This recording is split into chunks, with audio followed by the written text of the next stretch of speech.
10 April अक्ट'नि मोनाबिलिनि रादाब। अन्नानै रादाबखौ जोबजासे खोनासंलां। गाहाय रादाबाव दं गरफांगा हाग्रामाखौहाय वाइल्ड लाइफ सेंचुरी महरै फोसावनाय जाबाय। बियो आसाम आरो मेघालय सिमायाव दङ। 25थि खेबनि थाखाय वाइल्ड लाइफ फोसावनाय जाबाय। बेखौ फोसावनो मोननानै आसामनि गिबि मन्थ्रि डक्टर हेमन्त बिश्व शर्माया बिमायनो गोजोननाय मोननाय फोरमायदों। वेस्ट बेंगलनि सासे साउथ 24 फारगानासआव थानाय पन्चायतनि बारग' दैदेनगिरिनि सानै बिसाज्लाफोरखौहाय गंसे गुदामाव बुथारनानै गालांदों। बे सानै गथ'नि मुंखौहाय बिजय चक्रवर्ती आरो मालाइका माखाल चक्रवर्ती होननानै जोङो मिथिनो मोननाय जादों। ओनसोलनि सुबुंफोरनि फोरमायनाय बायदिब्ला साननैसो सिगां जन आलीजों गोबां नांलायनाय जादोंमोन। बेनो जानो हागौ होननानै बिथांमोना सन्देह खालामनाय जादों। दा पुलिसफोरा सोरमार बेखौ बिजिरगासिनो दङ। बिहारनि जम्मुआव सासे सेंग्राया हाबा खालामनो होननानै सासे सिख्लाखौहाय गोबां बार जिनाहारि खालामदोंमोन होनदों, नाथाय हाबा खालामाखै। बिनिखायनो नीरा कुमारी मुंनि सिख्लाया सनु राज आक्का 22 बोसोरनि सेंग्राखौहाय केस होनानै एरेस्ट खालामहोनाय जाबाय। उरिष्या कर्टआ अनन्त कुमार दास मुंनि 26 बोसोरनि सासे सेंग्राखौहाय उन्दै गथ'खौ जिनाहारि खालामनायनि जाहोनाव 30,000 जुरिमाना आरो 20 बोसोरनि जोबथेसालिनि साजा फोसावनाय जाबाय।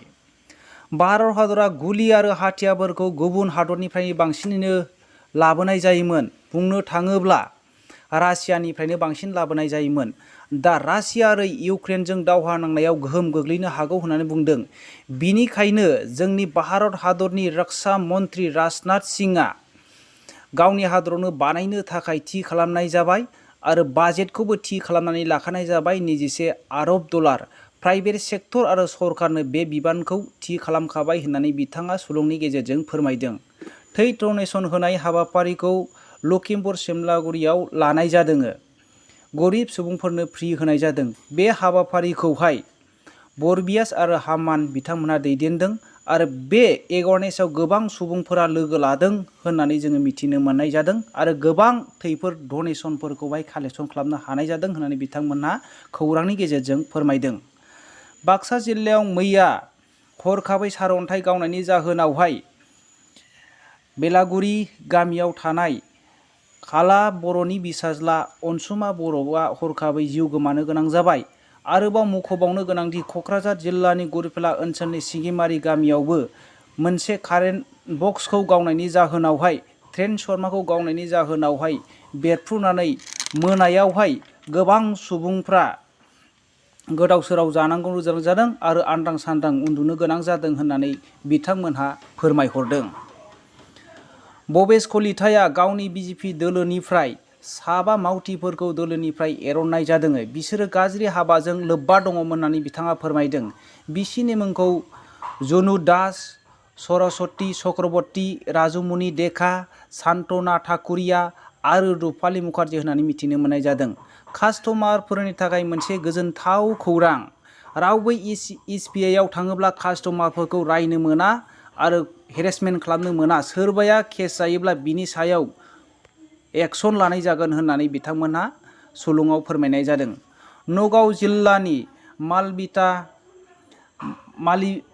मालिबिका बरुवा चौधुरी उर्फे बेगमा फिसाय आरो गथ' थासेयावबो उदां आलफायाव हाबनो नागिरदोंमोन। नगाव पुलिसनि नाजानायाव बेखौ हमनो मोननाय जादों नामथलायावहाय। जोङो मिथिनो मोननाय बायदिब्ला गोबां सुबुंफ्रानो उदां आलफायाव हाबहैगासिनो दं होननानै जों मिथिनो मोननाय जादों। भारत हादरनि रुपुहियाव दिनै मोनसे जाब्रबथाय जादों। फुंनि 5 रिंगानिफ्रायनो बिसोरखौ बासायनो जुजिगासिनो दं होननानै जों मिथिनो मोननाय जादों। जायगायावनो 2 सुबुंफ्रा थैदों। दा क्रेनाव थाबथानानै 48 सुबुंफ्रा दङ। बिसोरनो ड्रननि गेजेरजों जानाय लोंनाय दैथायहरनाय जादों आरो एर'प्लेनजों 48 थाबथानाय थानाय सुबुंफोरखौ बासायगासिनो दं होननानै जों खौराङाव मिथिनो मोननाय जायो।